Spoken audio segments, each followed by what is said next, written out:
continuación las palabras del vicerrector de Ciencia, Tecnología e Innovación.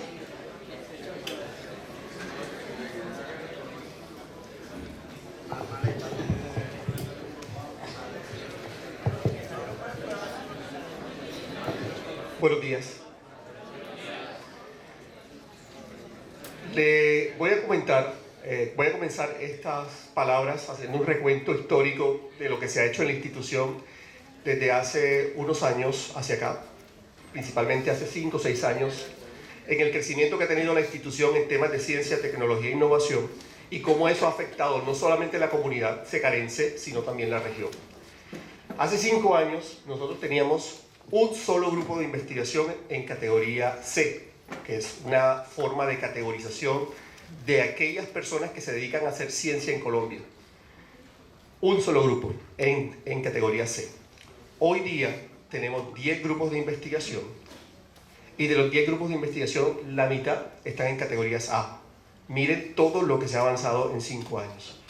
Hace 5 años teníamos 4 investigadores que hacían ciencia en SECAR. 4 investigadores y de los cuales uno estaba categorizado en Colciencias. Hoy, del total de docentes que tenemos en la institución, tenemos 85 investigadores categorizados en Colciencias. Son docentes que están al servicio de ustedes, los estudiantes. Miren el avance tan enorme que hemos tenido. Y no solamente con estos investigadores, el 72% de los docentes de SECAR han hecho algún tipo de producción intelectual. Esos enormes esfuerzos y grandes logros se ven reflejados en la calidad educativa, se ven reflejados en los logros que hemos tenido en aspectos tan claves como el tema de acreditación. La semana pasada acreditaron el programa de administración de empresas. Anteriormente habían acreditado el programa de psicología. Y en la actualidad hay 2 programas más en procesos de acreditación. El programa de trabajo social y el programa de ciencias del deporte. Y se está preparando la acreditación de nuevos programas. Es decir, la institución está pensando en el desarrollo regional. Es tanto así que hace unos cuantos años SECAR se decidió a pensar qué era lo que iba a hacer dentro de 20 años y construyó, aquí con el liderazgo del ingeniero Andrés Viloria, el plan prospectivo de SECAR a 20 años. Es decir, que todo lo que hacemos en el día a día, cada año, cada 4 años en la institución, está planeado. Y está planeado para ser la principal institución educativa de Sucre y Córdoba, para ser grande. Y queremos que ustedes como estudiantes también tengan ese pensamiento de grandeza. Y todo pasa por la filosofía en que le hemos planteado a la institución. ¿Qué estudiantes queremos de ustedes? ¿Qué estudiantes queremos que salga? ¿Qué egresados queremos que sea el egresado secarense? Y principalmente lo que queremos es que sea un transformador de la sociedad. Porque aquí no estamos en un ecosistema o un sistema social como puede estar en Medellín o como puede estar en Bogotá. Aquí está todo por construir. Por lo tanto, ustedes tienen que ser transformadores de la realidad social y económica de nuestro territorio. Creciendo ustedes y creciendo el territorio también. En este evento, es un evento de peso. Ya, estos son fases y la fase que viene ahora es pensar en grande. En ese pensar en grande, este evento que ha sido organizado por estas 2 directoras que ustedes ven aquí, María Alexandra Morales, directora de Proyección Social, y Luti Gómez Cáceres, directora de Investigación, cuenta con la presencia, miren, les cuento de quién. De Jorge Andrés Tamayo, profesor de Harvard University. Andrea Otero Cortés, investigadora del Banco de la República. César Tamayo, de la Universidad EAFIT. Y Guillermo León, que viene en representación de la Universidad de la Gobernación de Sucre. Estos personalidades van a estar presentes en toda esta jornada que va del 1 al 5 de octubre. La idea es que ustedes puedan tener contacto con personas del mayor nivel posible. Eso nos va a permitir cerrar las brechas con la frontera del conocimiento y ponernos a punto de qué es lo que se está haciendo en el mundo en temas de generación de conocimiento. También les cuento que hemos liderado grandes procesos. Un proceso fue el de formación de alto nivel, donde se dieron 200 becas de maestría, y esos maestrantes hoy día son profesores de SECAR también, y son personas que están en las empresas y en el gobierno local. Y si hablamos de cifras, les cuento que tenemos un programa que se llama Ondas, que lo que hace es incentivar la ciencia y la tecnología en jóvenes, en niños de instituciones educativas del departamento. Cuando yo le diga la cifra, se va a escandalizar. Nosotros hemos atendido en ciencia y tecnología, en apropiación de la terminología y de los conceptos de ciencia y tecnología a 70.000 niños en los últimos 5 años. Estamos hablando de un departamento de 900.000 habitantes. Casi todos los niños que han pasado por el sistema educativo han sido atendidos. Y gracias a ese proyecto se pasó de tener 25 computadores por cada 25 niños por cada computador a tener 4 niños por cada computador en el departamento. Estamos haciendo un cambio y una transformación silenciosa como debe hacerse la universidad, aportar al desarrollo y a la transformación. Dentro de esa visión de cambio de sociedad, sin duda la proyección social ha sido un elemento central. Les cuento que tenemos un centro de orientación, un centro de orientación a víctimas del conflicto armado, de una situación que pues la vivimos en el día a día, y que se han atendido más de 10.000 víctimas, más de 10.000 víctimas. Y esto se hizo antes del proceso de paz, antes de la coyuntura política, antes de que las universidades le prestaran atención al tema, porque hay recursos. La institución le aportó a ese tema hace mucho tiempo. Y en los centros de centros de proyección social y consultorios de proyección social se han atendido más de 16.000 personas. Son cifras enormes, son cifras importantes que han sido apalancadas por la Dirección de Proyección Social. Hoy día, cada programa académico, jalonado por los decanos, que ustedes lo ven aquí en la mesa principal, están desarrollando sus proyectos de previsión social con las comunidades. Se van a las comunidades a mostrar qué es SECAR y cómo SECAR puede ayudar a estas comunidades. Así que nos sentimos muy orgullosos de lo que se hace como institución. Es más, el ejemplo viene por casa. Hoy, por ejemplo, en la mesa nos acompañan 2 decanos. Los 2 decanos, ambos están categorizados en Colciencias. Ambos son docentes, son investigadores y aportan al desarrollo de la institución y al desarrollo de la región. Y no solamente los decanos, todos los docentes de la institución estamos tratando de que tengan esa visión de cambio.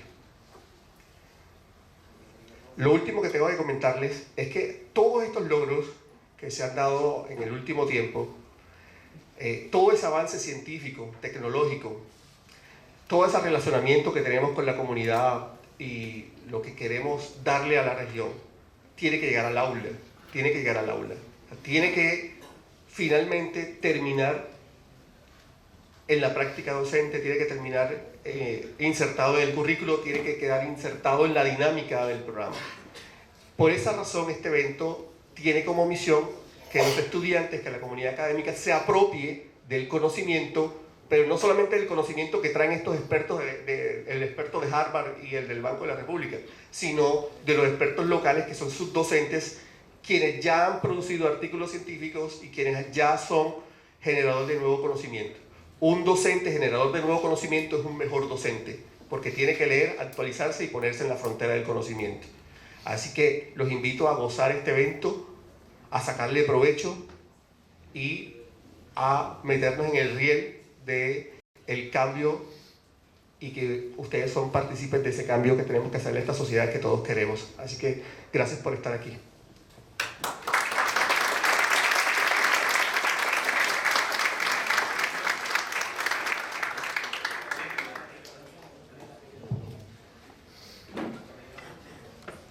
A continuación, damos paso a la conferencia central titulada La investigariedad, una manera de transformación cultural, a cargo del doctor Alberto Iriarte Puc.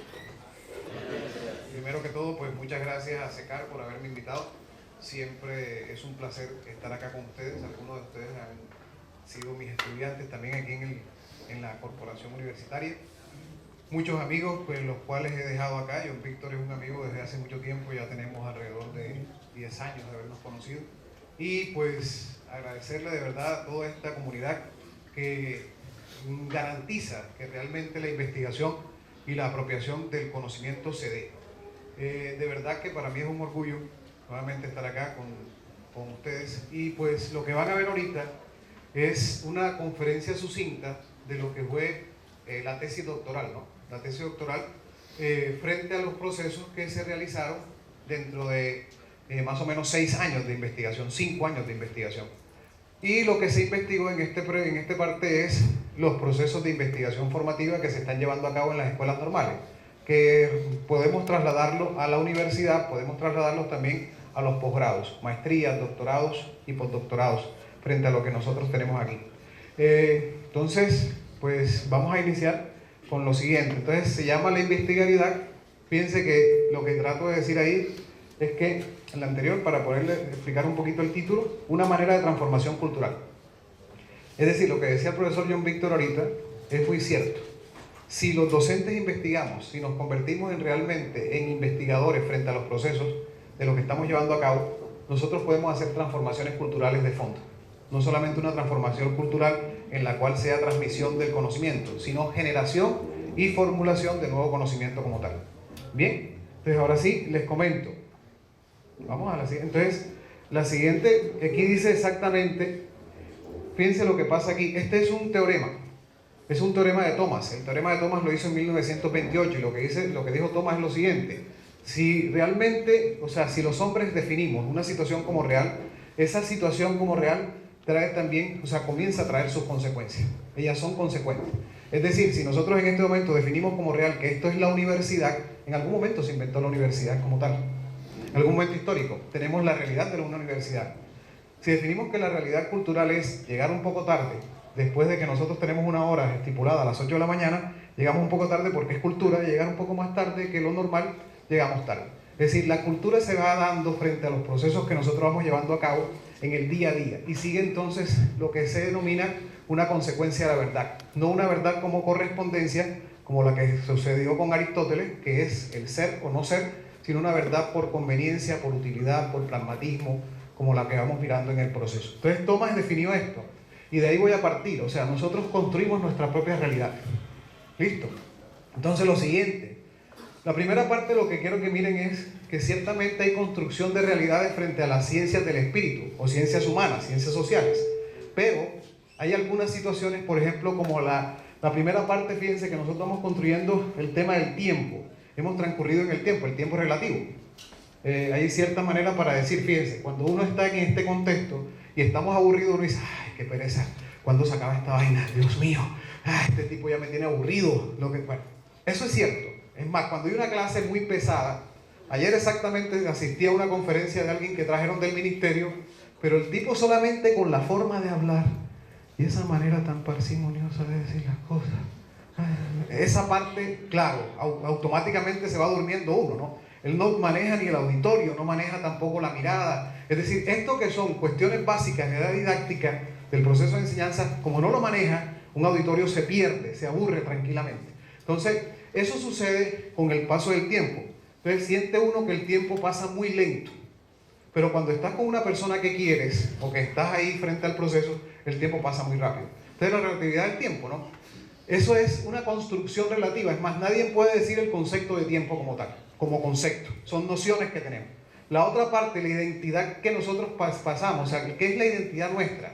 Nosotros jugamos roles constantemente. En este momento yo trato juego un rol de conferencista, pero mi rol de profesor, mi rol de maestro, mi rol de director de una escuela, yo soy rector de la institución educativa Policarpo Salabarrieta en este momento, mi rol de padre de familia, o sea, los roles que jugamos constantemente. Ustedes juegan roles de estudiante, juegan el rol de novio, el rol de hijo, el rol de hermano. Todos esos roles nos dan identidad. Entonces, bueno, de cachón no sé, ya. Esa parte ya no sé, ya el hombre ya se metió con otra cosa. Bien. De todas formas jugamos roles de todas maneras frente a lo que la sociedad también nos dice. Muy bien. Aquí hay, por ejemplo, las máscaras que vamos teniendo frente a esos roles. Pero hay una situación que no es tan relativa a lo que nosotros interpretamos. En una conferencia decía, bueno, ¿por qué si es interpretativo todo, entonces tírate de un 10º piso a ver si la gravedad es interpretada? Nosotros vemos, por ejemplo, a ver si la aceleración de la gravedad... Yo soy matemático y físico, y me fui a otra corriente después, la hermenéutica fenomenológica, que es una corriente fenomenal, o sea, de la parte filosófica.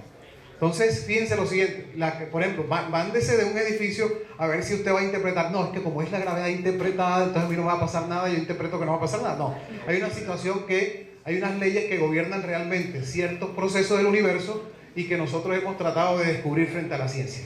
Entonces, ahí por ejemplo, la gravedad es una construcción social. No, eso no es tan cierto, ¿eh? La gravedad es una fuerza que, si bien construimos socialmente para poder explicar el fenómeno, existe. Existe y no es una interpretación del dato. Listo, vamos. Bien, entonces dentro de esta parte es donde se va manejando lo que yo traigo ahorita.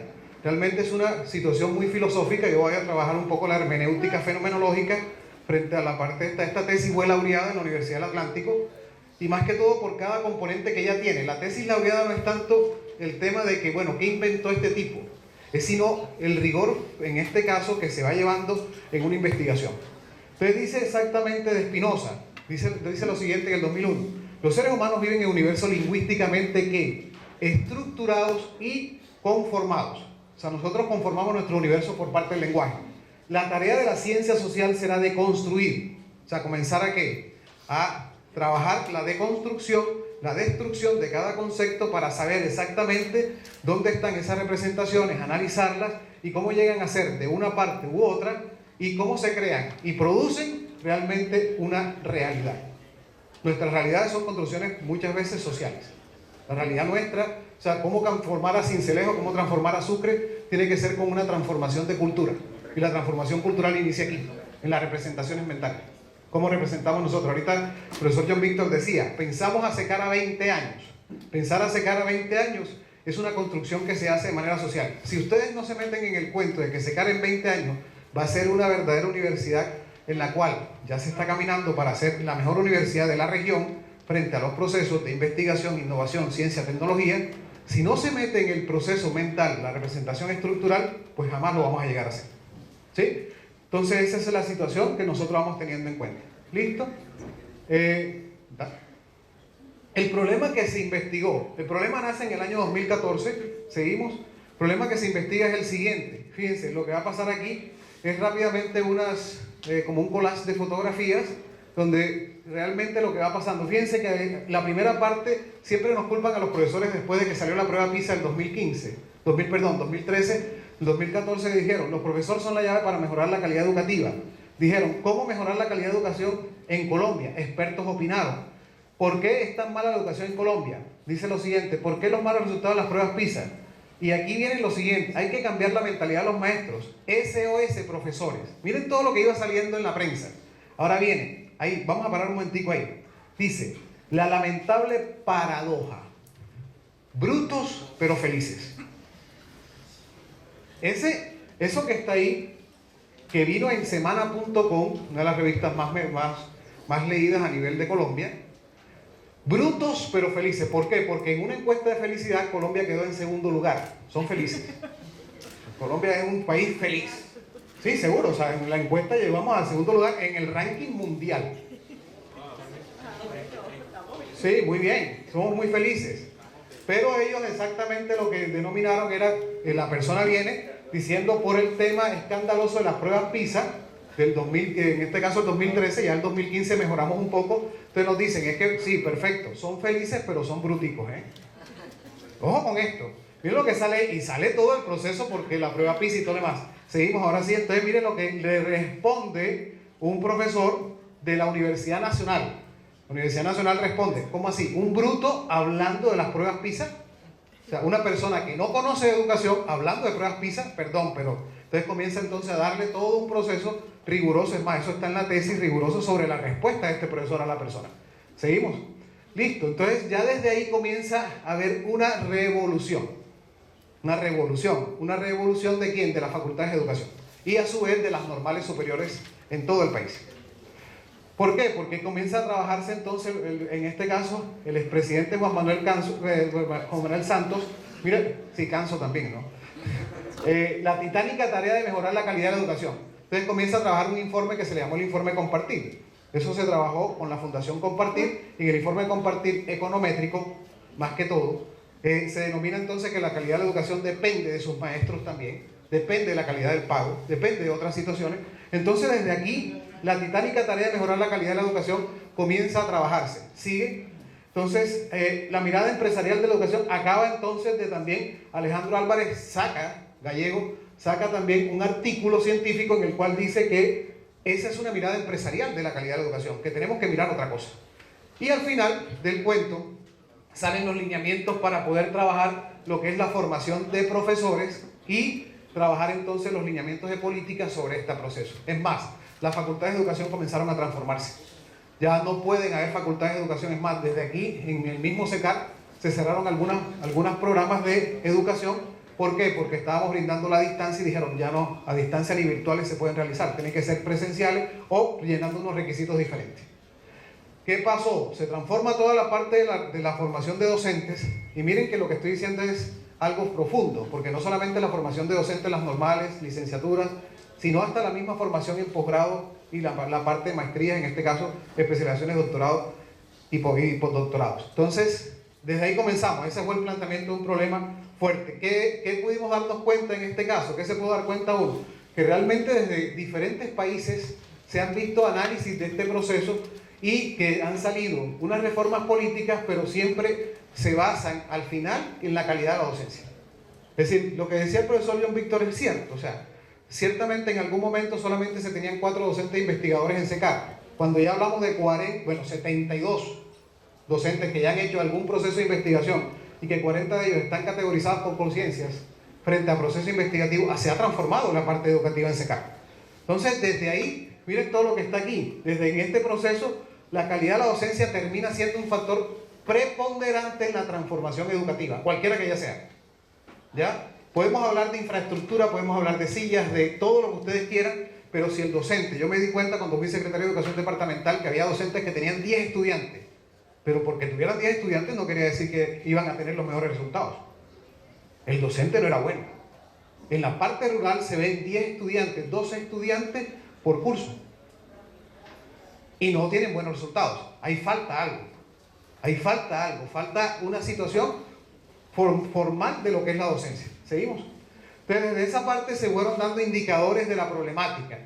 El indicador de la problemática desde lo que es la escuela normal superior, y van a darse cuenta los que estudian licenciatura acá, o otros procesos, que realmente es diferente a la universidad. Acá en la escuela normal superior hay unos puntos diferenciales, lo voy a destacar. Uno, la exclusión de saberes históricos culturales. Los maestros, cuando nos forman, no nos dejan saber de dónde viene nuestra profesión. Aquí, exactamente dentro de la profesión cultural, de lo que nosotros estamos mirando en Colombia. ¿Cómo luchamos nuestra profesión? ¿Cómo luchamos nuestro proceso de la transformación del ser docente en Colombia? O sea, esos saberes históricos se dejan de lado. Es más, la mayoría de las carreras los dejan de lado. El administrador de empresa, el ingeniero, no sabe cómo se formuló la primera facultad de ingeniería de aquí. ¿Sí? El biólogo, ¿dónde está la primera facultad de biología? ¿Qué pasó? ¿Por qué? ¿De dónde sale la necesidad de esa? Entonces, si yo le pregunto a algunos de ustedes, bueno, tú estás estudiando administración, contaduría, ¿qué pasó? ¿Dónde estuvo la primera facultad de contaduría aquí en Colombia? ¿Por qué se trabaja la contaduría aquí en Colombia?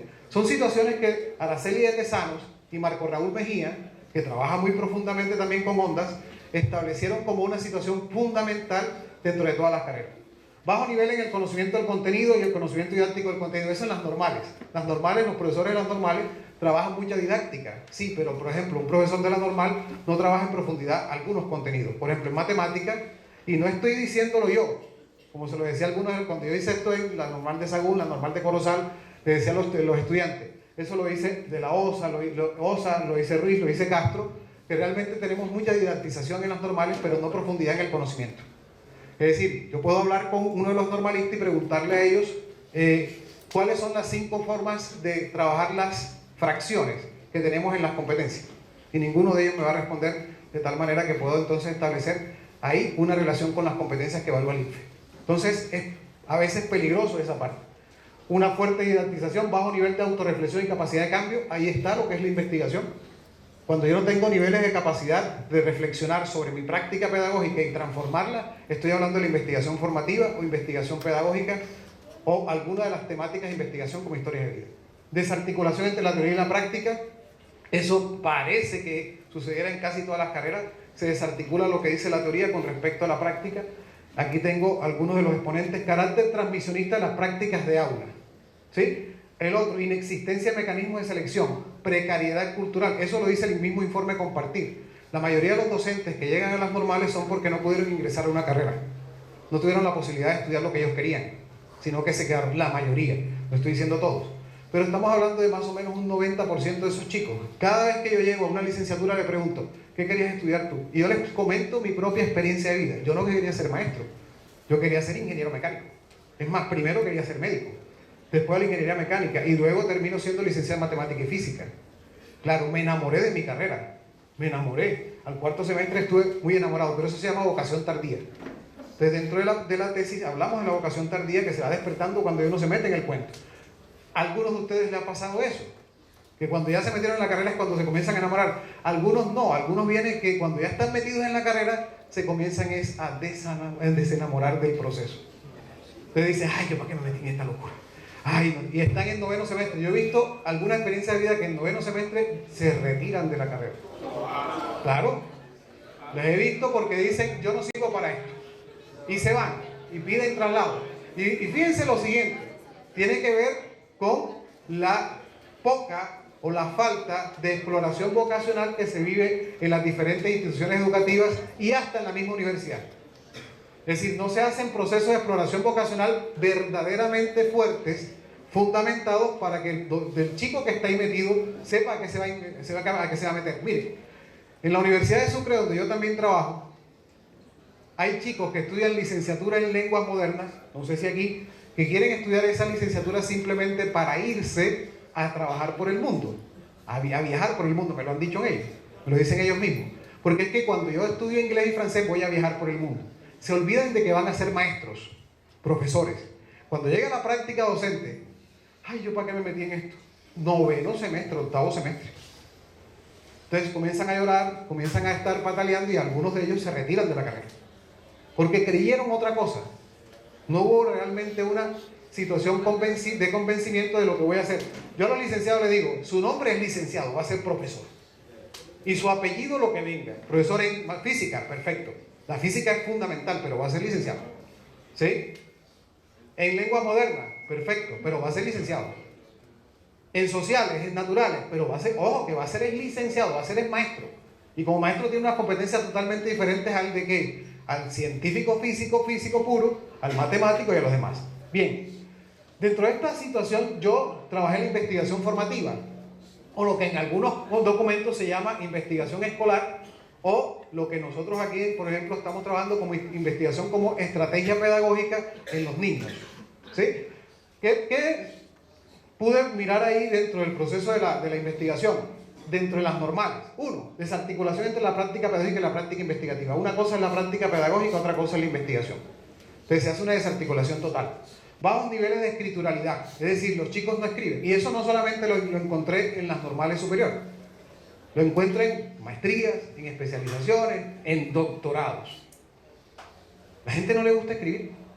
Entonces nosotros tenemos, claro, la cultura nuestra, como bien lo dice, nuestra cultura vino de una cultura agráfica, es decir, sin grafías. Las otras culturas, las europeas, por ejemplo, o en este caso, las culturas que vienen ya desde de la parte antigua de las propias griegas, son culturas que desde muy temprano fueron gráficas. Nuestra cultura no lo tiene así, nuestra cultura fue más de labio-oído, fue dándose de labio-oído, o sea, fue más oral. Entonces, esa situación hace que nosotros tengamos también una posibilidad de trabajar fuertemente los niveles de espiritualidad. Por eso se habla de que los docentes tienen que escribir, tienen que producir, tenemos que producir conocimiento. Bajos niveles, entonces también práctica y teoría investigativa como imposición normativa. Es decir, la ley 115 de 1994 dice que el docente debe ser investigador. Se impuso, pero no se dijo cómo. Y esa situación, todo el mundo estuvo buscando cómo se hace y estamos todavía en algunos momentos perdidos del cómo hacerlo. Formadores y formadores que no investigan. Eso, por ejemplo, lo que decía John Víctor hace 5 años en SECAC, teníamos formadores, o sea, teníamos docentes que querían, en este caso, con toda la realidad del proceso, proponer investigaciones, pero sin saber investigar. O sea, no habían investigado. Y eso lo tenemos en las normales aún. Hay profesores que no investigan, que no saben qué es la investigación, pero intentan investigar. Lo hacen de buena manera, pero no saben investigar. Por lo tanto, no hay posibilidad en este caso de que el formador trabaje esa parte. La administrativo y circunstancial subsume el investigativo. Nunca hay plata para la investigación. En las diferentes normales, en los diferentes colegios. Yo ahorita tengo en el colegio, en el Policarpa, hay 12 procesos investigativos llevados a cabo. 5 que están auspiciados por Ondas, 7 por la institución educativa. 12. ¿Por qué? Porque la administración, la persona que está administrando los recursos debe también darle la oportunidad a que la investigación surja en la institucionalidad. Entonces, no está. Procesos investigativos dogmáticos, inexistencia de cultura investigativa. Dogmáticos, ¿por qué? Porque se centran en un solo paradigma. O es cuantitativo, es cualitativo, pero tiene que ser en eso. O es mixto, pero tiene que ser en eso. Solamente lo que yo aprendí es lo que yo enseño. Bajos niveles de comunicación de los resultados investigativos, quedan esos proyectos en los anaqueles. Es un miedo que tiene en este caso, cada joven investigador, que quede eso ahí y que nadie lo lea. O que los artículos, aquí se están produciendo muchos artículos científicos, pero ¿quién los lee? ¿Quién los cita? Ahorita mismo ya va a cambiar, posiblemente en 2-3 años está cambiando el ranking o el indicador de los procesos investigativos. Ya no va a ser cuánto publicas, sino cuánto te citan, qué citación tienes. Entonces ahí va a ser otro proceso también de cambio. Casi nula progresión y sostenibilidad de las competencias y habilidades investigativas. Los chicos salen de las escuelas normales, salen de las facultades de educación y terminan siendo, en este caso, nulas las competencias y habilidades investigativas que se dan en los procesos de aula. Entonces, jóvenes que se nombran como profesores y después ya lo investigan. Perfecto. Eso es todo. Miren todos los indicadores que salieron de una formulación del problema. Yo cuando enseño esto en las situaciones, yo le digo, miren, una situación problema no puede quedarse en 2 cositas, en 2 indicadores. Tengo que profundizar los indicadores de la problemática. Pero si no lo hago, lastimosamente termina siendo un problema para poder hacerlo técnicamente y poder entonces, en este caso, graduarme de doctorado, de magíster, en los posgrados de alto nivel, o simplemente me quedo en la superficialidad del proceso.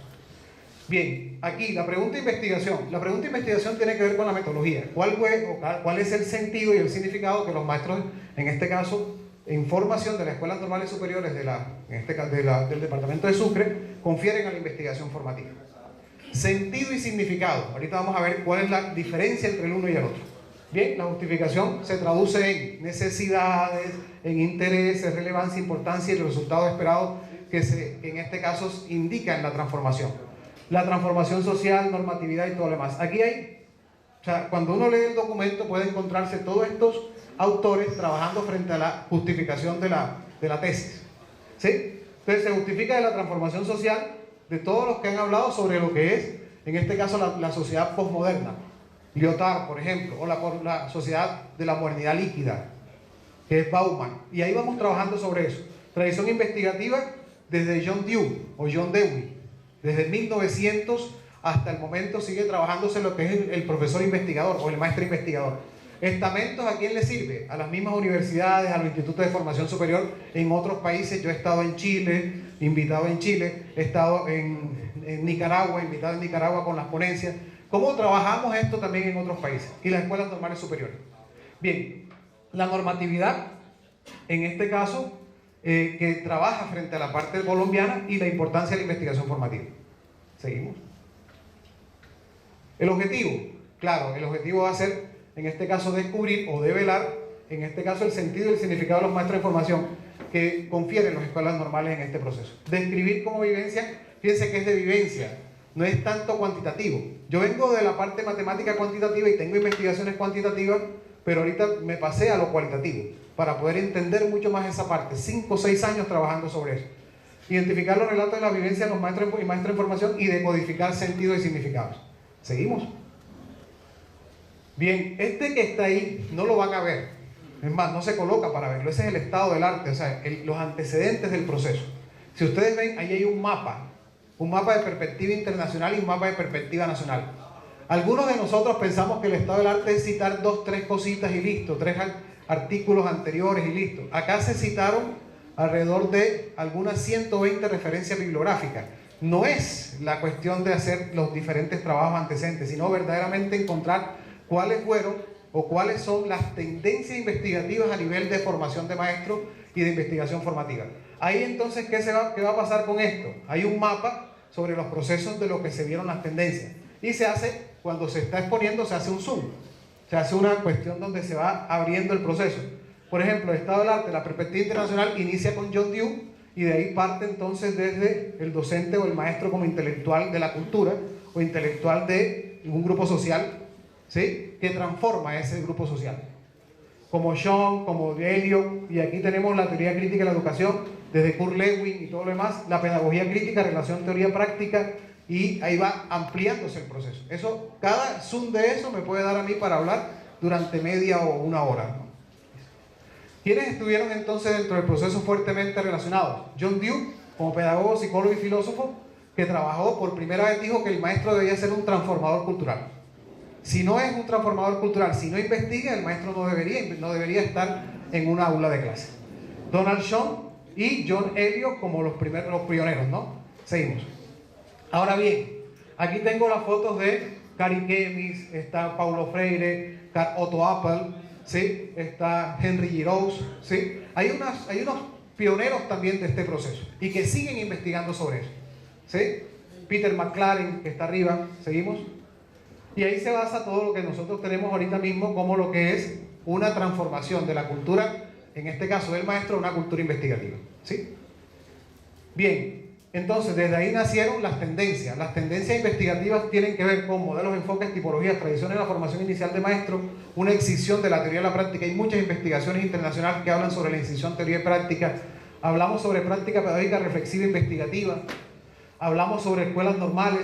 Las escuelas normales desaparecieron en muchos países, fueron desapareciendo ya y se fueron transformando en instituciones de educación superior, y se habla sobre fenomenología hermenéutica. En la nacional encontramos muchas más investigaciones sobre escuelas normales desde su parte histórica, y encontramos aspectos genealógicos sobre el ser maestro, o sea, cómo se generó en Colombia el ser maestro. Y buscamos formación de maestros mucho menos, y encontramos la tensión del maestro investigador. O sea, es una tensión, o el maestro investiga o el maestro enseña. Esa va a ser la situación. Y a veces, pues, entonces tenemos una perspectiva investigativa que es más desde lo cualitativo que de lo cuantitativo. Referente teórico. Aquí ya me meto mucho con la filosofía. Referente teórico, donde yo me baso, tiene que ver con la fenomenología. Y la fenomenología nace, de la fenomenología del espíritu de Hegel. Entonces, yo les comento, en algún momento de mi vida me fui metiendo mucho en filosofía, a pesar de ser matemático. Y uno diría, bueno, ¿y filosofía para qué? Yo pienso muchas cosas. O sea, si tuviéramos un componente filosófico fuerte en las escuelas y en las diferentes universidades, tuviéramos menos suicidios, menos problemas psicosociales también. Porque la filosofía me da también una forma de vida, una esperanza de vida. Entonces, la manera de que yo veo el mundo me permite a mí también tomar acciones frente a ese mundo. Entonces, fenomenología del espíritu, Hegel, fenomenología trascendental de Husserl, fenomenología ontológica de Heidegger, hasta llegar a la fenomenología hermenéutica de Gadamer. Se trabajó toda esa parte. Entonces, desde ahí se trabajó el sujeto en el mundo de la vida, como lo que dice en este caso Heidegger, como el Dasein, el ser ahí. Bien, y se trabajó los métodos de Husserl, que tienen que ver con la reducción eidética, reducción fenomenológica, reducción trascendental. Listo, seguimos. Bien, referente conceptual. El referente conceptual que se mira aquí es, primero, ¿qué es la formación? ¿Qué es la formación? Que es, en este caso, la parte de lo que es, en este caso, la práctica pedagógica y, por último, la investigación formativa. Y se da un concepto sobre esos procesos. Listo, hay algunas que están dentro de los procesos que no son conceptos, sino nociones, y se termina trabajando todo un listado de las nociones que se van llevando. El sentido, ¿qué es el sentido como tal? El sentido lo explico de esta manera. Cada uno de nosotros está colocándole sentido a la conferencia que están escuchando. Algunos no le encuentran el sentido propio. O sea, uno dice, bueno, ¿esto para qué? No me sirve. Y entonces comenzamos a tomar ¿qué? A tomar decisiones. Ya me voy, tengo un examen, tengo un parcial, estoy haciendo otra cosa. Eso es cierto. O sea, nosotros conformamos sentidos constantemente, ¿dónde? en lo que nosotros hacemos en el día a día. Cualquier situación que ustedes ven, por ejemplo, cuando yo me paso el pie acá, algunos están diciendo el sentido que le va otorgando, o sea, casi se cae, casi está tropezando, o sea, el sentido es muy subjetivo. Si yo digo la palabra cuadrado, ¿qué pensaría cada uno de ustedes? ¿Qué está pensando el compañero? Puede ser un cuadrado, puede ser una potencia. Un cuadrado o una potencia, ¿cierto? ¿Qué otra cosa? Un apellido de un jugador, ¿qué más? ¿Ah? Un arreglo, cuadrado. Entonces fíjense lo que pasa ahí. Cada uno constituye el sentido desde su propia subjetividad. Pero si yo digo cuadrado en la geometría euclidiana, no. Si yo digo cuadrado en la geometría euclidiana, ¿cuál sería exactamente lo que a usted se le vendría a la mente? ¿Ah? Nada, algunos nada porque no tienen dentro de su estructura mental lo que estoy preguntando. O la geometría plana, digámoslo de esta manera. Si es la geometría plana, ¿qué diría entonces usted que es un cuadrado? Una figura geométrica que ¿qué? Que tiene 4 lados iguales. No, pero yo puedo decir que una figura geométrica con 4 lados iguales es un rombo. Tendría los 4 lados iguales de igual medida, pero no es un cuadrado. ¿Qué sería un cuadrado entonces? Ahora, yo puedo ver figuras geométricas en la tercera dimensión que tienen 4 lados iguales y que no son ni rombos ni cuadrados. No, en la parte de tercera dimensión como si fuera ya, es más, en el espacio, como no como caja, ya no como un sólido de revolución, sino figuras geométricas con geometría no euclidiana. Yo estoy hablando de geometría euclidia. Miren lo que dice el profesor. El profesor dice 4 lados iguales con 4 ángulos rectos. Perfecto, pero entonces tiene que ser una figura geométrica plana que tiene 4 lados y 4 ángulos congruentes. ¿Sí? Ese es el concepto de cuadrado. Eso se le llama significado. Cuando ya en una parte cultural, en una sociedad, se llegó a ¿dónde? Se llegó a un consenso. Cuando nosotros hablamos de células en la biología, no es hablar lo mismo de la célula social. Cuando hablamos de célula social estamos hablando de la familia. Pero cuando hablamos en la biología estamos hablando de otra cosa. Entonces todos los sentidos que se van conformando en la realidad misma. Por eso el tema de qué sentido tiene investigar en los jóvenes es importante. Algunos no le encuentran sentido. Algunos dicen, ¿yo para qué investigo? Yo investigo es para poder graduarme. Simplemente voy a investigar para graduarme. ¿Ya? Y eso es lo que pasa. Algunos dicen, lo estoy haciendo porque la profesora X, Y o Z me lo pide o me lo impone. Eso es lo que está sucediendo. Entonces, eso es el sentido realmente. ¿Cómo lo voy haciendo? De manera subjetiva y cómo se va conformando en significado, y cuando lo conforma en significado es cuando la cultura comienza a transformarse. Si ya todos compartimos que la investigación es importante, que la investigación transforma la cultura, transforma la parte social, comenzamos también a hacerlo. Miren, culturalmente he visto lo siguiente. Por ejemplo, yo he estado en Medellín, Bogotá y en otras ciudades, y en un auditorio, cuando estamos hablando de investigación, tú encuentras a la gente que no se va, le interesan 4, 5, 6 horas ahí. En otros países también, Brasil.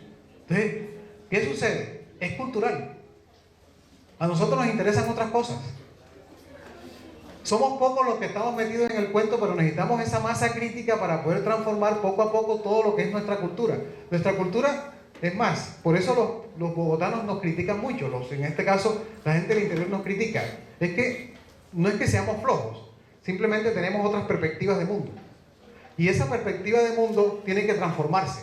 Y está transformándose ¿en dónde? Tiene que transformarse en estas instituciones, en la universidad, en las normales, donde preparamos a las nuevas generaciones para transformar también los mundos, o sea, los docentes. Bien, entonces miremos, eso es lo que nosotros tenemos como el sentido. Entonces, dentro de ese proceso, nosotros lo que miramos es que la cultura realmente influye en nosotros muchísimo, pero también nosotros vamos configurando sentidos propios, formándonos nosotros mismos. Nos vamos, en este caso, autoformándonos con el otro. Luego que nosotros nos vamos configurando, también tenemos la posibilidad de desplegar sentidos posibles, o sea, investigaciones, nuevas ideas, nuevas formas de vivir, nuevas formas de pensar, y es donde nace una transformación cultural. La cultura se transforma en la medida en que se transforman las personas que estamos acá. Pero si nosotros seguimos pensando en que va a transformarse porque el otro lo haga, pues no va a poder ser así. Cuando Mark Zuckerberg trabajó y fue trabajando el proceso de Facebook, que es una red social que transformó la cultura totalmente, o sea, la cultura global.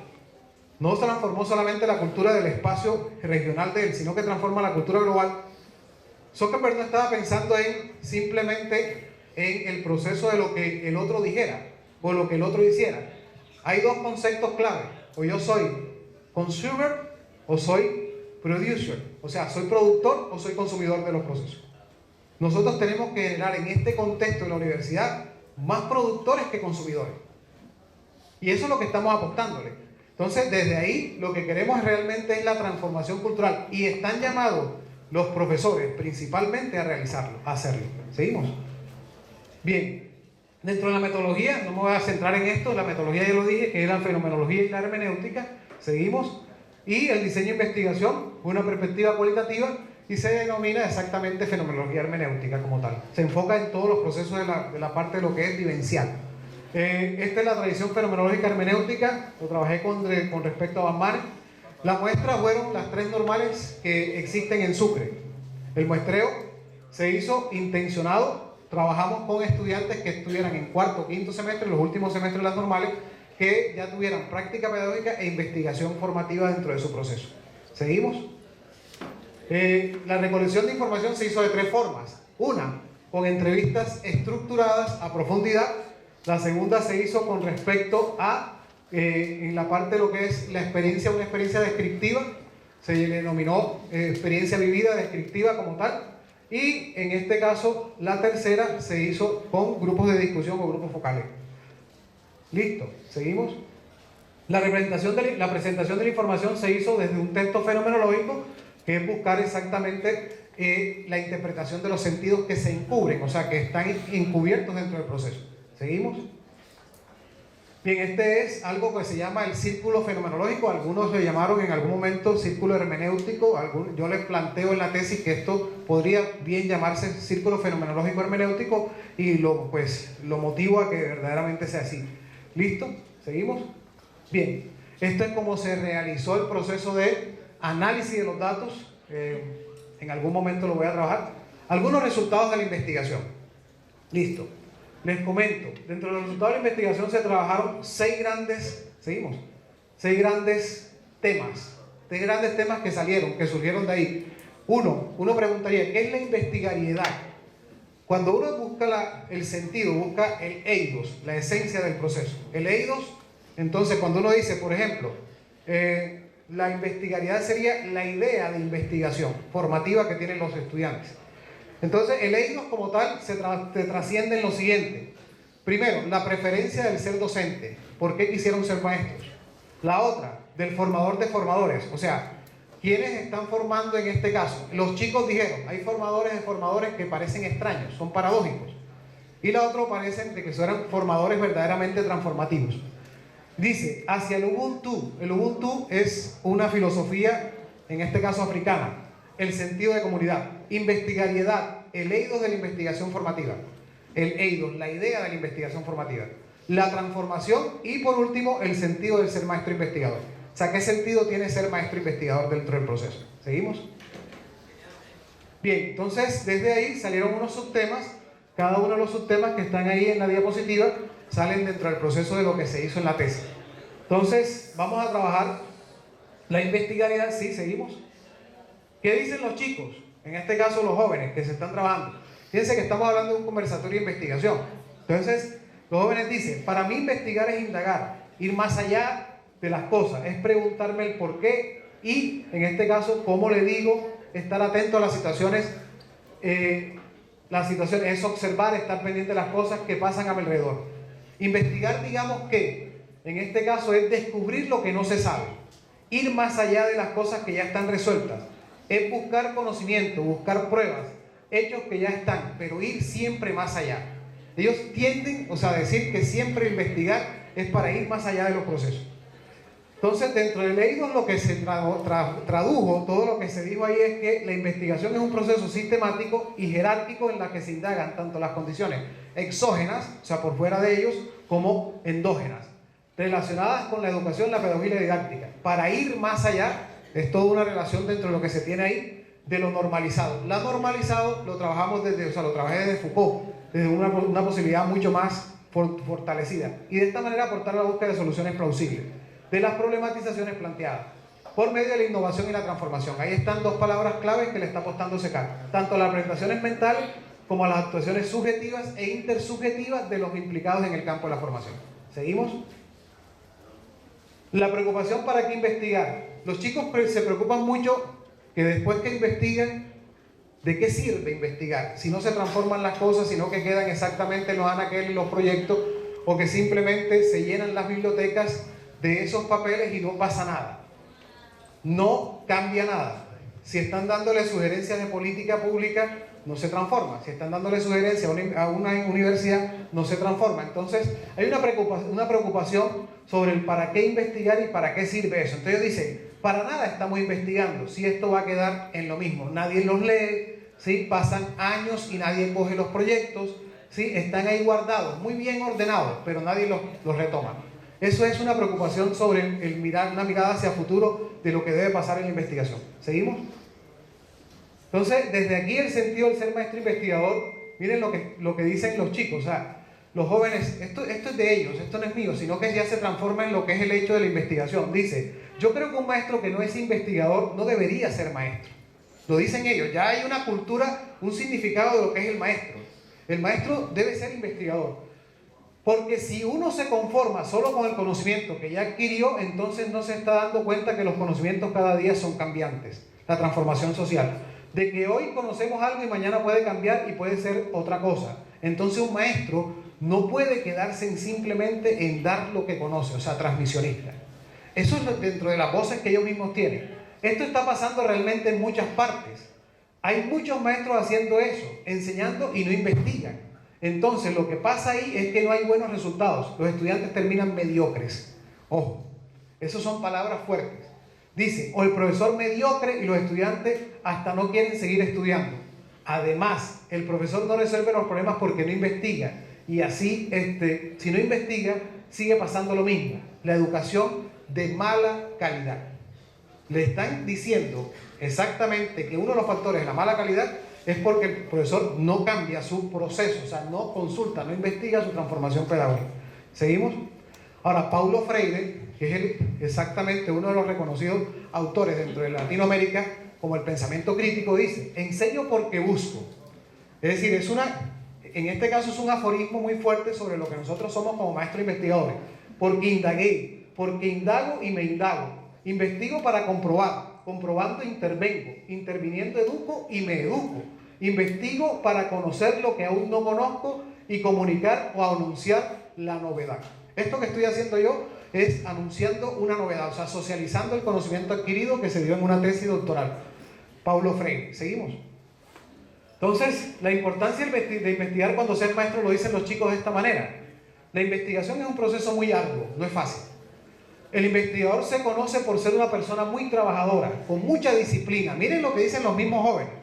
Es muy demandante, ya que hay que trasnochar. Al principio siempre va a haber errores, y es normal. Y te das cuenta que hay que esforzarse y que hace parte del proceso, y que hay que acostumbrarse. Dice después, la disciplina hace el maestro, y el dinero en una sociedad capitalista es necesario, pero no deja de ser añadidura. Y que el docente avance en la investigación y se dedique a estudiar, eso es salir de la mediocridad. Es decir, nos están diciendo mediocres a los docentes que no investigan. La indagación, dice Paulo Freire otra vez, la indagación, la búsqueda, la investigación forman parte de la naturaleza de la práctica docente, deben formar parte de ella. Lo que se necesita es que el profesor en su formación permanente se perciba y asuma por ser un profesor como investigador, que transforme la cultura. ¿Seguimos? Entonces, para culminar sobre la parte de lo que nosotros estamos tratando de cómo se transforma realmente la cultura dentro del proceso investigativo, esa es una de las conclusiones que sale de pronto de esta charla. O sea, cuando estaba haciendo la charla estaba trabajando sobre la conclusión y dice lo siguiente: la investigación es un camino, no es el único, hay otros, pero es un buen camino, es expedito. ¿Para qué? Para la transformación social. Se transforma una sociedad cuando verdaderamente nos convertimos en una sociedad que investiga, que indaga, que busca una forma de hacer las cosas de manera diferente. En ella subyace una manera, una forma, un modo de libertad. un modo de liberarse nosotros de todas las situaciones que tenemos dentro de la mente que nos están normalizando constantemente, el cual brinda una esperanza. Ahí está la pedagogía de la esperanza de Paulo Freire. Paulo Freire dice que si no le brindamos esperanza a los más pobres, a los que no tienen posibilidades, jamás van a poder transformar la sociedad, para seguir luchando contra aquello que está normalizado. ¿Qué está normalizado? Que los pobres sigan siendo pobres, que los chicos que no tienen opciones sigan estando ahí, que nosotros como sociedad sigamos siendo una sociedad, en este caso, por decirlo de una manera, atrasada, ¿sí? Con pocas expectativas, limitada. Sigue siendo algo que nosotros en algún momento creemos que es normal, pero la investigación transforma eso para poder decir, podemos transformar la idea de lo que nos están vendiendo y nos venden cada día. ¿Seguimos? Entonces, desde ahí, todo lo que quería mostrarles un poco sobre lo que es a grosso modo, la investigación que se llevó a cabo. Muchas gracias.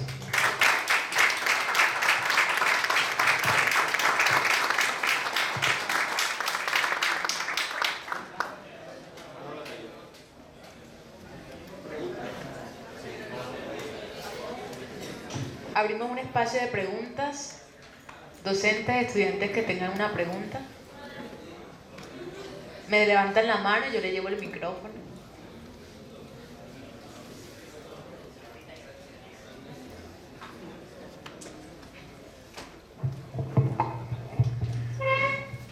Alberto, en esa investigación de tipo cualitativo que hiciste, hay unas reflexiones y una generación y ampliación de esa teoría que tú tienes allí.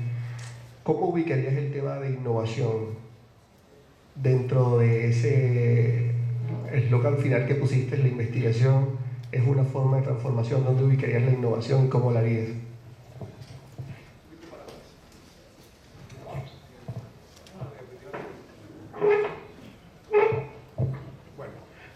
Cuando nosotros, bueno, ya eso lo hemos discutido, más te he escuchado mucho sobre innovación, tú eres un experto en innovación y lo has hecho. Innovar realmente, no, ahí no, en la próxima diapositiva, seguimos adelante, en la última, ahí está. Fíjense que aquí nos dice exactamente un proceso de transformación social. Para transformar la sociedad tenemos nosotros que hacer nuevas, o sea, crear nuevas formas de ver el mundo, nuevas maneras de recrear nuestro mundo, nuevas maneras de hacer las cosas. Innovar es una manera de ver que lo que tenemos se puede mejorar cada día. Puede hacerse un proceso diferente. Que tenemos la posibilidad también de realizar nuevas formas de enseñar. Es que el problema aquí es la práctica docente. El problema es nuestra práctica. Como si nosotros innovamos en nuestra práctica, no nos quedamos solamente con lo que nos dicen otros, sino que reflexionamos sobre ella y transformamos nuestra práctica. Esa manera de mirar nos va a dar la manera también de transformar y de coger la sociedad en este contexto de la pedagogía y la educación y poder hacer innovación pedagógica y educativa. Es la manera, es una forma, es un camino. Puede haber otros, pero yo creo que lo que se está haciendo con proyectos Ondas, con semilleros de investigación, brinda la posibilidad de que el maestro se reflexione, haga otra práctica diferente. Por ejemplo, ahorita el Policarpa no tenía ni un solo proyecto de investigación interno, todos eran por Ondas. Cuando se hace exactamente el proceso donde uno dice como rector, yo digo, yo tengo un proyecto de investigación personal, que es sobre procesos metacognitivos y la parte de lo que es el aprendizaje de las matemáticas y de las ciencias. Cuando eso pasa, el docente comienza a trabajar y a reflexionar y comienza a innovar también su práctica, a ver la práctica de otra manera. O sea, sacar a los estudiantes del aula, buscar la manera de que ellos miren la realidad, transformen esa realidad propia, es la manera de pronto, tal vez, de lo que podamos innovar. En el proyecto la innovación no entra. Si tú te diste cuenta, el proyecto trabaja más que todo el sentido y significado que le están dando los chicos a la investigación formativa. Ellos no hablaron, ahí hablaron algunos de ir más allá y de innovar, pero no tocan el proceso de innovación fuertemente porque creo que nos falta mucho de que en las normales hablemos de innovación y de transformación social.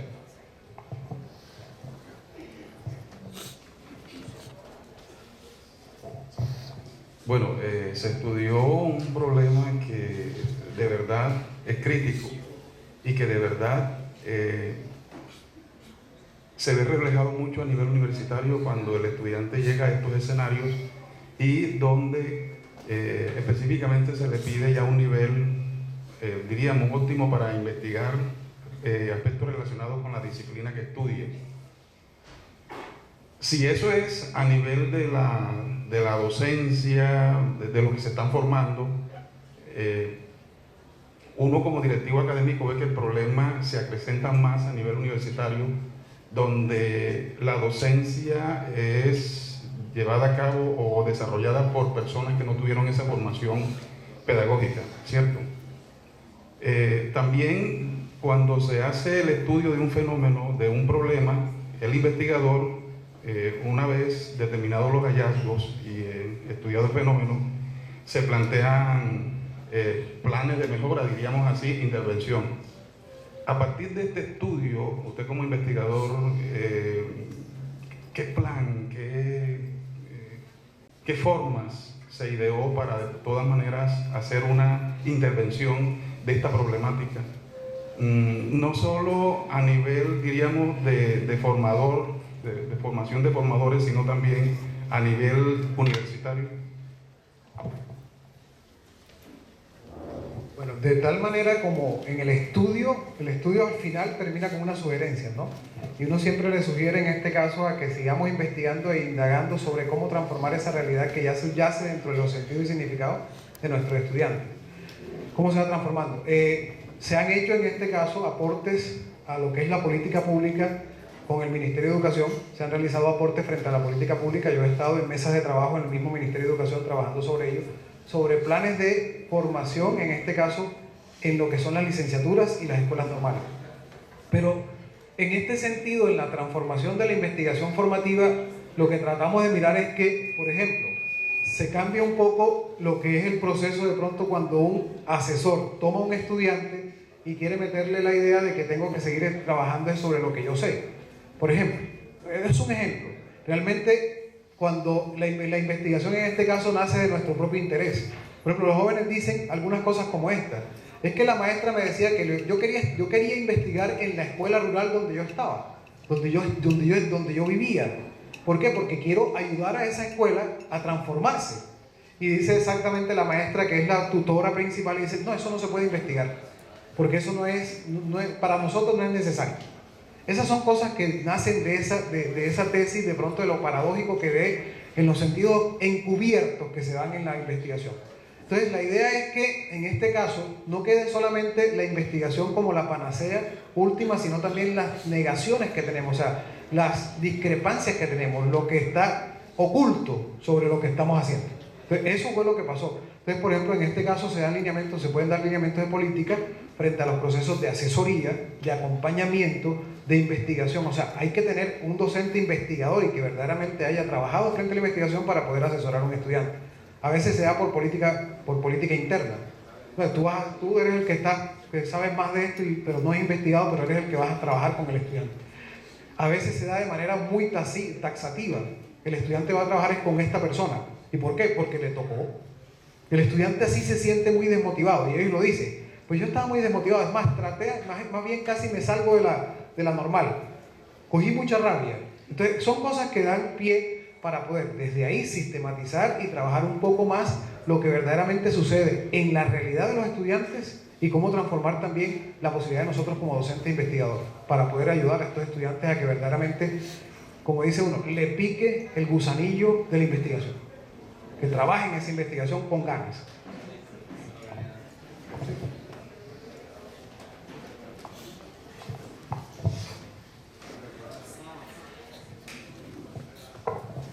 Bueno, quería agradecerte un poco también, porque gracias a esta hermosa oportunidad que nos han brindado en este día, pues, he adquirido un poco más de los conocimientos que necesito, y quiero como hablarte un poco también. Hablabas antes sobre una experiencia transformadora también, un proyecto transformador. Yo tengo un proyecto transformador en mi pueblo. Estoy luchando por ese proyecto, porque no solamente se basa, es un proyecto emprendedor sociocultural. Abarcamos todo lo que tenga que ver con ello. Y mirar desde mi ámbito, que es la cultura, próximamente a graduarme como músico, de qué forma puedo transformar mi pueblo y de qué forma puedo ayudar a sus necesidades desde mi propio ámbito. hemos pensado también, para resumir un poco el proyecto, ayudando a los jóvenes emprendedores y a los jóvenes que estén en el área de la cultura y el deporte, organizar, ayudarlos, asesorarles, brindarles más conocimiento. Y un ejemplo puede ser, por ejemplo, los jóvenes de la pintura. Ellos, cuando ya tengan unos conocimientos, los llevamos que pinten zonas del pueblo, puede ser el cementerio, la sede de la gaita, la sede de la Casa de la Cultura por fuera, y ellos ganan 3 cosas. ¿Qué ganan? Adquieren más conocimiento, adquieren un reconocimiento como artistas y adquieren y hacen una obra social por el pueblo. Igual, ya que no nos llegan recursos ni nada de esas cosas, nos toca luchar por ello. Ya que no nos quieren apoyar de cierta forma la alcaldía ni nada de eso porque sus recursos se recortan, nosotros buscamos nuestros propios recursos. Es como una forma de transformarnos y superarnos y buscar un cambio por el pueblo. La finalidad no queda allí, pero sí sigue avanzando. Metiéndome otra vez en el ámbito de la docencia, como lo dice usted, he tenido la oportunidad de trabajar con ellos, con los jóvenes, más que todo de los de la música, que muchos han dicho que no me gusta, cantan muy bonito y todo, tocan bien, pero dicen, le tengo miedo a un público. O cuando un profesor me estaba enseñando, me regañaba y no me explicaba bien, no me decía las cosas. Yo todavía no soy profesor, pero lo que he aprendido se los he sabido explicar de diferentes formas, de diferentes métodos de aprendizaje, y ellos pues han tenido la oportunidad de aprender mejor y hoy en día me agradecen y están en este proyecto ayudando a una construcción. También tenemos la construcción del Partido Verde, porque creo que lo más importante es un coaching con la naturaleza, no solamente quedarnos con eso. Creo que este es el aporte que quería hacer.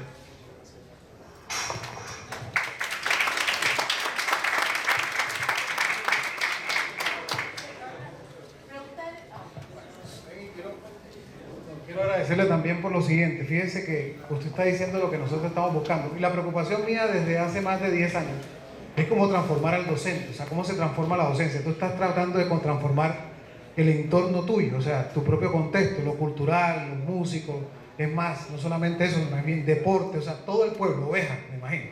Entonces, desde ese proceso, cómo transformar en este sentido toda una cultura desde el sentido que tú le estás dando a tu propia formación. Eso es lo que estamos buscando. Mi preocupación ha sido transformar a los maestros, lo que decía el profesor John Víctor es cierto, es más.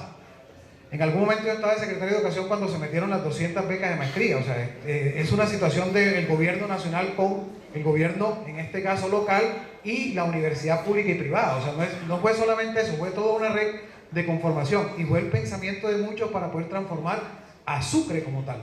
Por ejemplo, después de eso yo estuve secretario de Educación Municipal, y se dieron becas de maestría para docentes, es decir, se le apuesta a la transformación del docente para transformar la cultura. Esa situación es la que debes tú seguir luchando. ¿Cómo transformar desde tu propio contexto el proceso? Desde lo que tú estás viviendo, o sea, tú te estás profesionalizando. ¿Cuántos de estos chicos que están allá, músicos, artistas, deportistas, se han profesionalizado? ¿Cuántos de ellos se profesionalizan? ¿Cuántos de ellos tienen la oportunidad de ingresar a la universidad?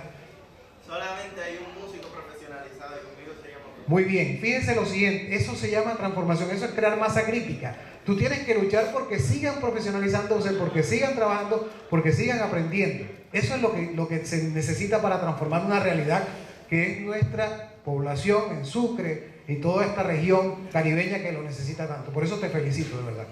La verdad, solamente esa es la primera finalidad del proyecto, porque soñaba en grande y tengo muchos sueños mayores que eso, pero es la primera finalidad y yo quiero decirle algo a los jóvenes también, que no es por, o sea, la edad no incumbe en nada, pero tengo 17 años, un impedimento en este proyecto es que tengo que dejar todo legalizado y si no legalizo pues me vienen muchos problemas con el proyecto y solo quiero decir que si yo puedo pensar en un proyecto que transforme la parte social con 17 años y busco la forma de saciar estas necesidades, creo que cualquiera de nosotros puede pensar en un cambio y ser apoyado. Muy bien, perfecto.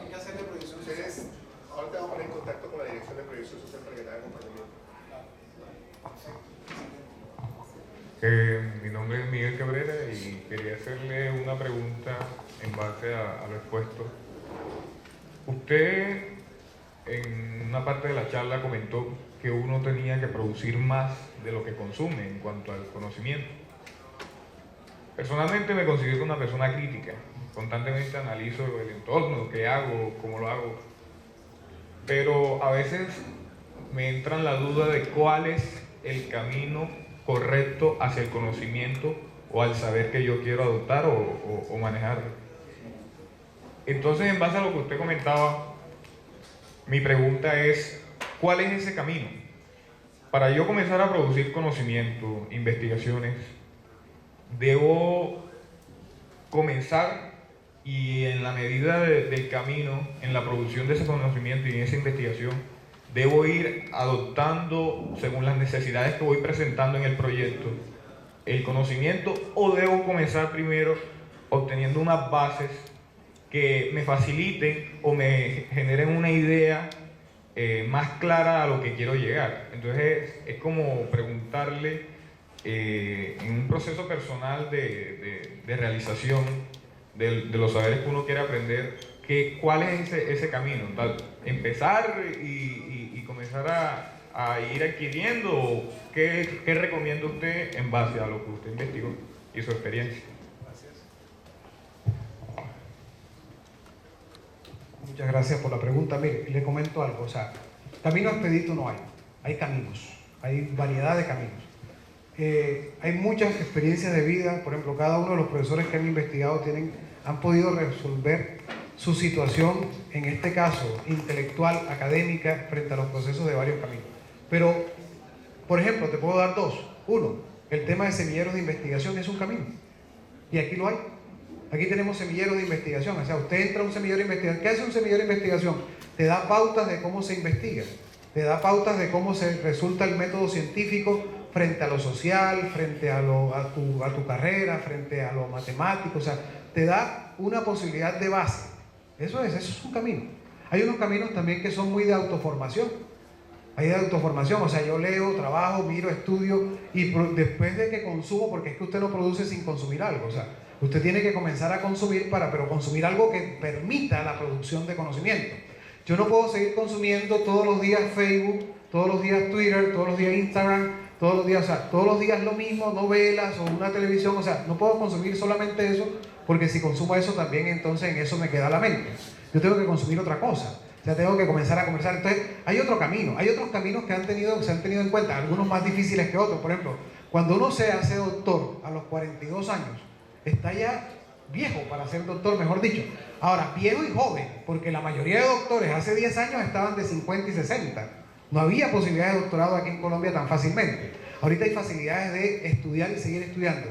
Si a ti te preocupa el tema de cambio y transformación propia, ese es el primer paso para seguir aprendiendo durante toda la vida. A investigar se aprende investigando. Ese realmente es una oración que tiene una realidad, pero propia, muy fuerte. A investigar se aprende investigando. Investigar no se aprende leyendo libros. Yo puedo leer muchos libros, pero si no me atrevo a recolectar datos, a socializar los datos, a analizar esos mismos datos, a trabajar sobre los procesos de transformación, no lo voy a hacer.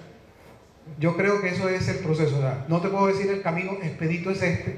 Hay muchos caminos. Por ejemplo, estamos con semilleros, estamos con una vicerrectoría académica de investigación, tenemos gente investigando, todo eso, a pegarse a un docente investigador de la mano, ser asistente de él, que es lo que hacen las universidades de alto nivel. Hablemos de Cambridge, hablemos de Harvard. Te dan un docente y tú al lado te haces asistente de él. Es otro camino. Es decir, yo tengo una persona ahorita al lado que está trabajando conmigo sobre hermenéutica fenomenológica, y ahí lo estoy llevando porque la hermenéutica fenomenológica casi no se conoce.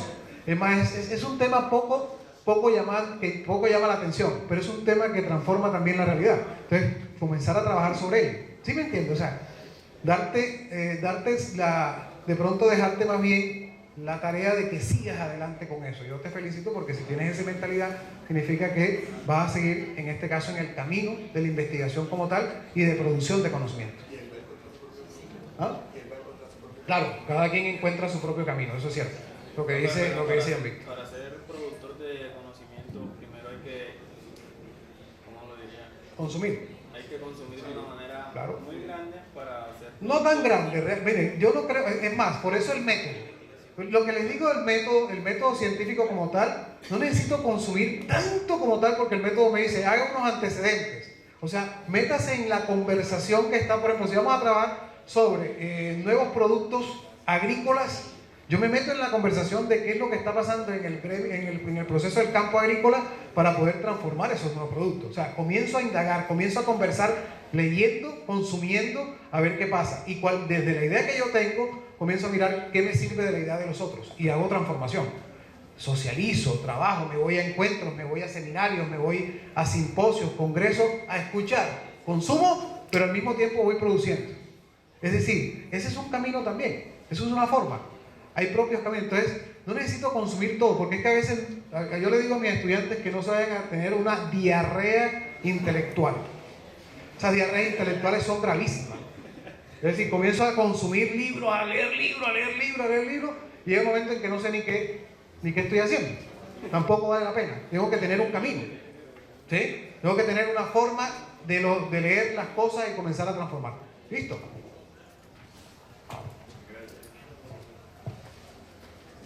Bueno, quiero aprovechar el espacio y pues corroborando lo que aquí usted está diciendo y el proceso y las preguntas que han surgido. La investigación efectivamente era la frase que para ti se aprende investigando.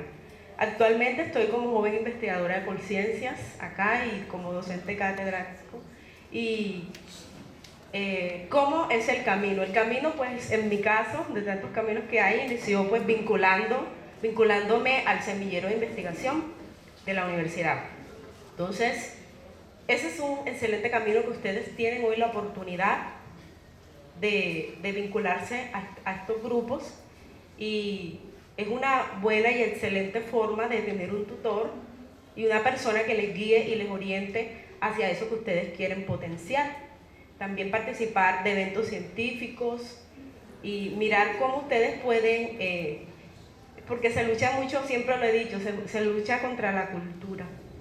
Entonces, cuando estudié, siempre en los procesos de investigación, de un grupo, por ejemplo, de 30, 28, bueno, 5 sí querían investigar y los otros 25, no, eso no. Entonces, enseguida hay una barrera cultural que tenemos que romper, porque en la costa hay mucha producción, mucha sabiduría, hay mucha potencialidad que nosotros podemos mostrarle a Colombia y al mundo. Entonces esa es la invitación, ese es un buen camino, vincularse a los seminarios de investigación, amar la lectura, enamorarse de la lectura y puede ser un buen camino para que todos ustedes descubran. Y bueno, yo sé que a todos no les gusta, pero la idea es que a todos les guste. Entonces también estoy trabajando en eso, en una forma didáctica de enamorar a las personas de la investigación. Y ser resiliente. Ser resiliente. Va a ser resiliente porque en el camino te van a encontrar muchos obstáculos.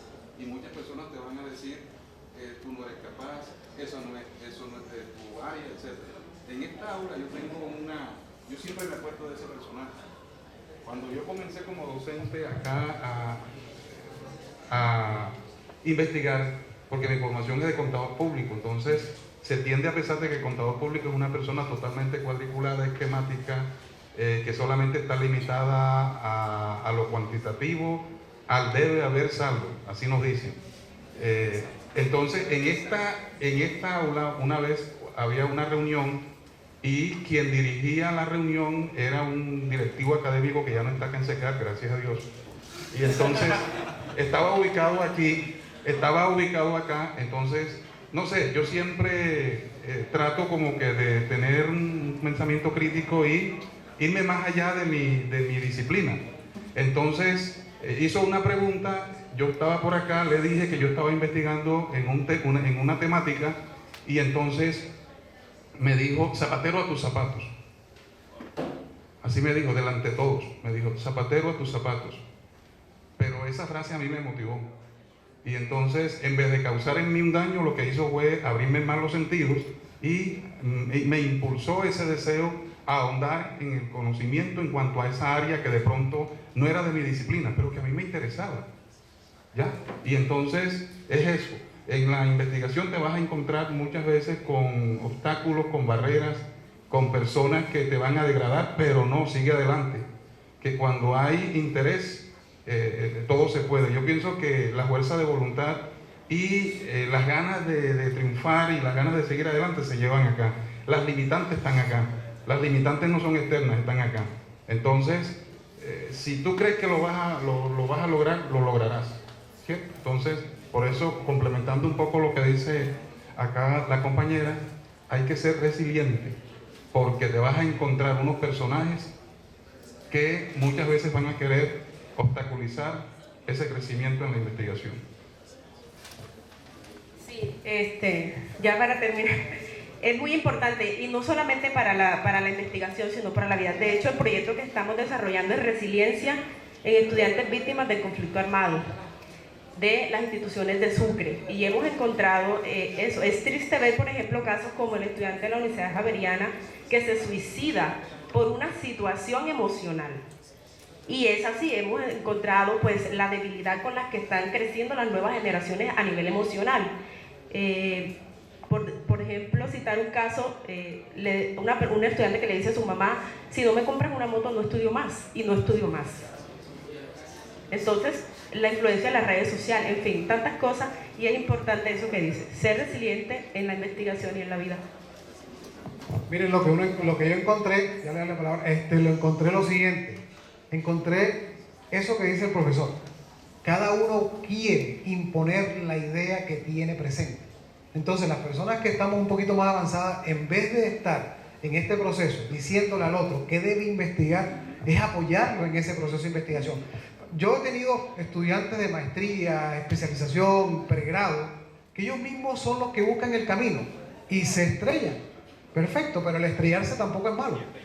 El estrellarse propiamente, o sea, si yo vengo y hay estudiantes que me decían: profe, yo quiero investigar sobre la pobreza en Sucre. Perfecto, no hay ningún problema. Vamos a investigar sobre la pobreza en Sucre. Cuando se dan cuenta que es un macro, entonces dice: profe, pero eso es mucho. Bueno, entonces planteemos a ver qué puedes hacer. Es decir, el camino lo voy dando yo en la medida en que el otro se va dando cuenta. Pero es muy delicado cuando ya yo tengo una línea de investigación y quiero imponer mi línea de investigación al otro. Es lo contrario. Eso que tienen ustedes ahí en mente es que hay personas expertas que nos pueden ayudar, pero eso hay que caracterizarlo antes.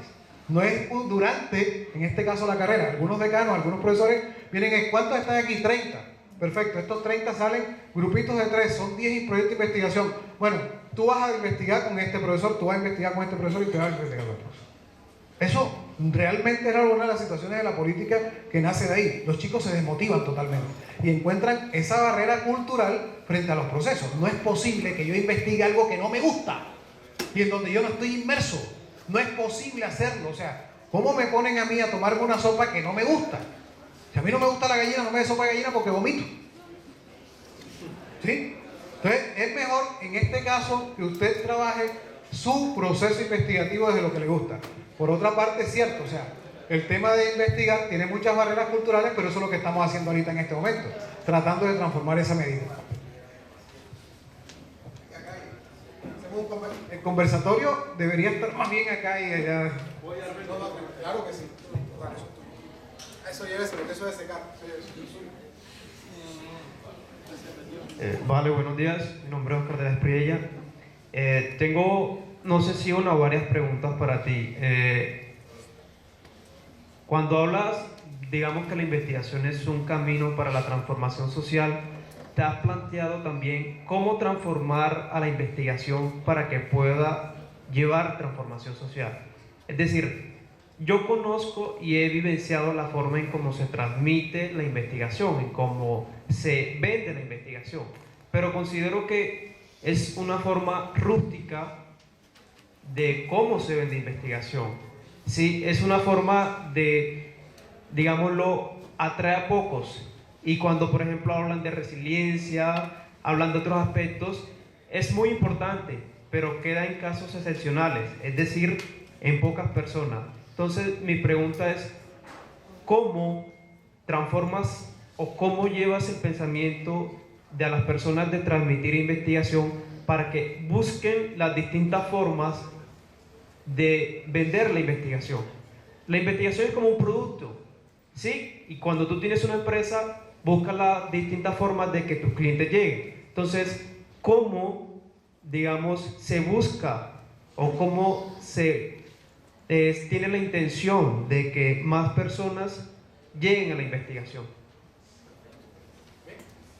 Bueno, les comento. Vamos aquí, he caminado veces porque ya terminé. Bueno, la pregunta es, los cómo siempre son metódicos, los cómo siempre son formas de hacer. Y las formas de hacer son múltiples, ¿no?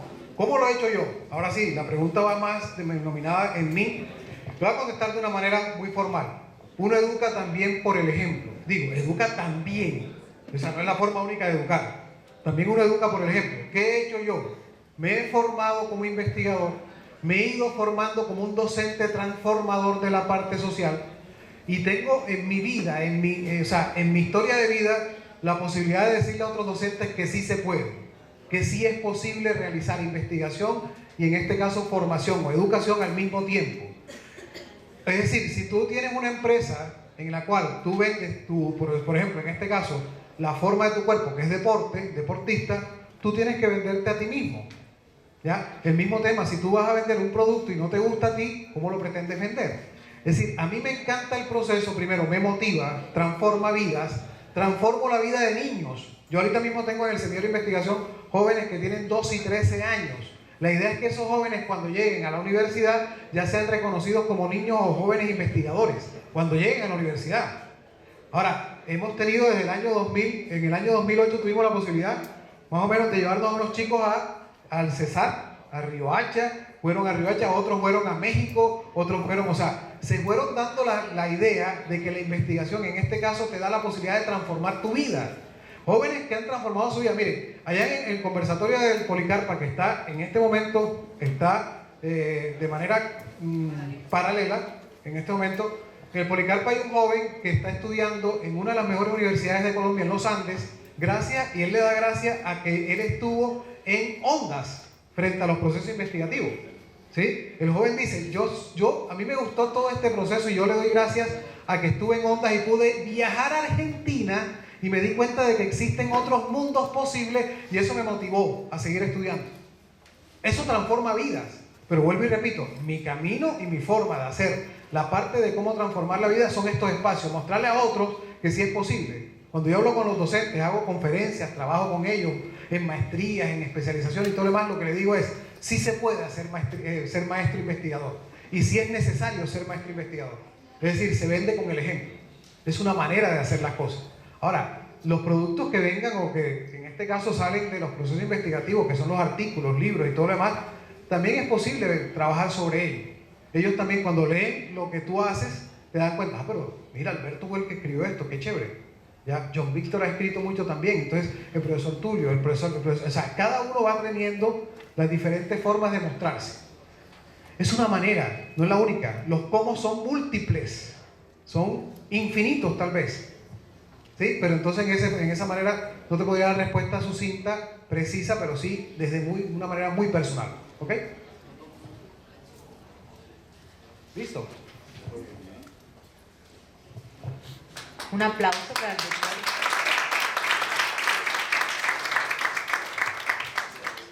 Agradecemos a todos los asistentes y al doctor por este espacio.